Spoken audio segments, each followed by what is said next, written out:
안녕하세요. 화목한 삶의 황수영 목사입니다. 오늘은 잠언 11장 1절에서 15절 말씀입니다. 여러분, 우리가 하나님과 온전한 관계를 잘 맺고 있음을 어떻게 알 수 있을까요? 기도를 잘한다, 성경 묵상을 잘한다, 성경 공부에 잘 참여한다, 교회 봉사를 잘한다. 여러분, 그것은 결국은 삶을 만들기 위한 과정일 뿐입니다. 하나님이 갑자기 꿈에 나타나서 신앙 성적표를 주시는 것도 아닙니다. 하나님을 향한 온전한 신앙, 하나님과의 그 온전한 관계를 잘 맺고 있음을 결국에 드러내주는 것은 우리의 삶입니다. 하나님을 기쁘시게 신앙생활 잘 하는 사람은 결국 다른 사람도 기쁘게 삶을 잘 살아가는 사람입니다. 사업 속에서 사람들과의 관계 속에서 우리의 신앙은 드러나게 되어 있습니다. 하나님과 온전한 관계를 맺는 사람은 사람을 속이지 않지요. 오늘 본문에서 속이는 저울을 사용하는 그 사람을 여호와께서 미워하신다고 이야기하고, 공평한 추를 사용한 그 사람을 기뻐하신다고 이야기합니다. 내 것은 무겁게 하여서 더 많은 돈을 받고 팔고, 남의 것은 가볍게 하여서 더 싼 값에 그 물건을 사들이는 겁니다. 여러분, 사람들은 그 주인이 속이는 저울을 쓰는지 공평한 추를 썼는지 알지 못하지요. 그런데 그것을 알고 계시는 분이 계십니다. 바로 하나님께서 그것을 다 알고 계십니다. 그것을 다 알고 계신 하나님께서 그것을 미워하신답니다. 이 미워하신다는 말은 역겨워한다는 뜻인데요. 그러니까 토해버리고 싶을 정도의 미워함, 그 역겨움이 든다고 말씀하십니다. 예수를 잘 믿는다고 하지만 내 것을 무겁게 하고 남의 것을 가볍게 하여서 이득을 취합니다. 그렇게 취한 이득을 가지고 헌금을 아주 많이 합니다. 사람들 보기에는 11조 생활도 감사헌금도 잘하니 신앙생활 잘하는 것 같습니다. 그러나 하나님께서 그것을 미워하신다고 이야기합니다. 결코 신앙생활을 잘하는 것이 아닙니다. 여러분, 이것은 단순히 경제적인 논리뿐만 아니라 우리의 마음에도 영향을 미치지요. 내 것은 무겁게 여기고 다른 사람의 것은 가볍게 여기는 논리가 마음에 발동되면 그것은 교만함과 이기적인 성품으로 드러납니다. 내 이득만 중요하니 다른 사람이 망하는 것 전혀 상관하지 않습니다. 내가 겪는 아픔이 제일 아프기 때문에 다른 사람의 아픔은 상관하지 않습니다. 그러니 나의 행동, 나의 말, 결국은 나만 괜찮으면 다 괜찮은 삶이 되는 겁니다. 그래서 악인은 입으로 이웃 망하는 것을 즐거워합니다. 이웃을 멸시합니다. 두루다니며 다른 사람의 험담을 하고요. 다른 사람의 비밀을 아무 곳에서나 말합니다. 내 옆에 있는 이웃을 보호해줄 의지가 전혀 없는 겁니다.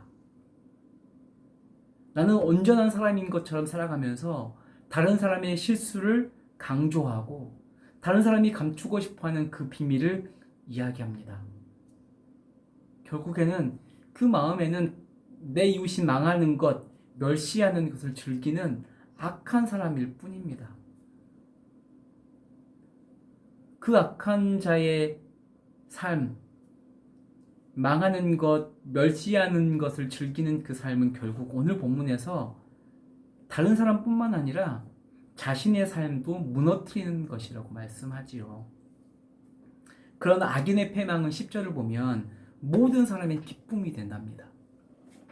나의 패망이, 나의 실수가 안타까움이 아니라 다른 사람들의 기쁨이 된다니 여러분, 얼마나 비참한 삶입니까? 모든 사람이 내가 사라지기를 바라고 있었다는 말 아닙니까? 반면 하나님이 기뻐하시는 공평한 추를 가지고 살아가는 자의 삶은 어떤 삶입니까? 남의 것도 무겁고 나의 것도 무겁게 살아가기 때문에 겸손하게 살아갑니다. 속이지 않고 정직하게 살아갑니다. 그렇기 때문에 3절 성실하게 살아가야만 하는 겁니다. 여러분, 성실한 삶이 결코 만만치 않습니다.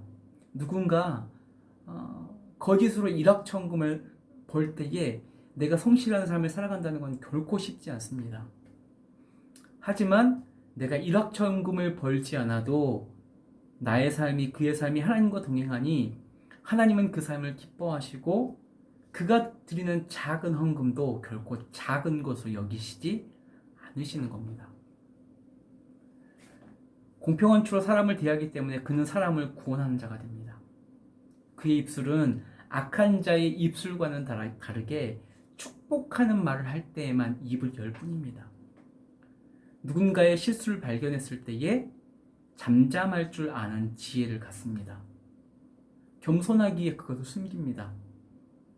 여러분, 왜 그것이 겸손하기 때문에 나타납니까? 결코 내가 그 죄를 짓지 않을 것이라는 것을 장담하지 않습니다. 그렇기 때문에 다른 사람의 실수를 이리저리 퍼뜨리며 험담하지 않는 겁니다. 나에게도 일어날 수 있는 일이기 때문에. 다른 사람이 감추고 싶은 그 비밀, 그 사람을 보호하기 위해서 숨겨줍니다. 왜? 내가 아픈 만큼 다른 사람도 아파할 것이라는 것을 알기 때문입니다. 그러니 오늘 본문에서 의인의 형통은 성읍이 즐거워합니다. 그 반대가 되었을 때 어떻게 하겠습니까?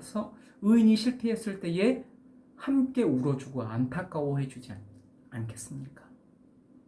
여러분, 이것이 성도의 영향력입니다. 단순히 기도생활, 헌금생활, 성경 공부를 많이 하는 것, 그것이 영향력이 아니라 그것을 통하여서 나오는 삶, 그것이 성도의 영향력입니다. 악인은 결코 영원할 수 없는 이 세상을 탐하지요. 그래서 재물을 탐하고 나만을 위해서 살아가는 겁니다. 이 세상과 나는 영원하지 않기 때문에 이 세상이 끝나기 전에 한순간 불태우고 사라져야 한다고 생각하는 겁니다. 한 번뿐인 인생 내 뜻대로 나를 위해서 살아가는 겁니다. 그런데 여러분, 결코 우리의 인생은 이 땅에서 끝나는 것으로 끝나지 않지 않습니까? 그것을 알지 못하니 그 자는 어리석은 자이고 악한 자입니다. 결국 그가 탐한 불의의 재물은 진노하시는 날에 무익하고 그를 구원하지 못합니다. 여러분, 악인의 번영을 부러워할 필요 전혀 없습니다. 소망 없는 그런 삶을 동경할 필요도 전혀 없습니다. 한 번뿐인 인생 재미나게 살아가자, 그 말이 우리를 아주 잘 유혹합니다. 하지만 그 말에 흔들리지 마십시오. 그런 삶은 하나님이 미워하시는 삶입니다. 비록 우리의 삶에 성공이나 번영이 없을지라도, 너무 소소하고 밋밋하고 때로는 서러운 일 가득한 삶일지라도 그 삶 속에서도 하나님을 경외하고 하나님의 방법을 따라가며 하나님을 기쁘시게 하고 사람들을 기쁘게 하는 그 삶을 하나님이 기뻐하시고 인정하신다는 사실을 기억하십시오. 그 삶이 복된 삶입니다. 그 복된 삶을 우리 함께 걸어가기를 소망합니다. 기도하겠습니다.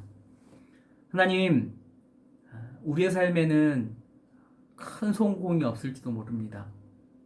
누군가 한탕에서 대박칠 때에 그것이 너무 부러울지도 모릅니다. 그럼에도 불구하고 성경은 말합니다. 그 번영이 중요한 것이 아니라 공평한 추를 가지고 성실하게, 정직하게 하나님의 법대로 살아가는 것, 그것이 지혜로운 자이고 복된 삶이라고 이야기합니다. 나의 성공을 위해서 남을 험담하는 것, 남을 무너뜨리는 것에 주저하지 않는 삶, 그 삶은 악한 삶이라고 이야기합니다. 하나님께서 원하시는 의인의 삶은 다른 사람을 축복할 때에 나의 입을 여는 것, 다른 사람을 보호하기 위해서 남을 험담하지 않고 남의 비밀을 숨겨주는 것, 그것이 지혜롭고 의인의 삶이라고 이야기합니다. 그 삶을 사는 것이 영향력 있는 삶, 하나님과 온전한 관계를 맺고 살아가는 성도의 삶이라고 이야기합니다.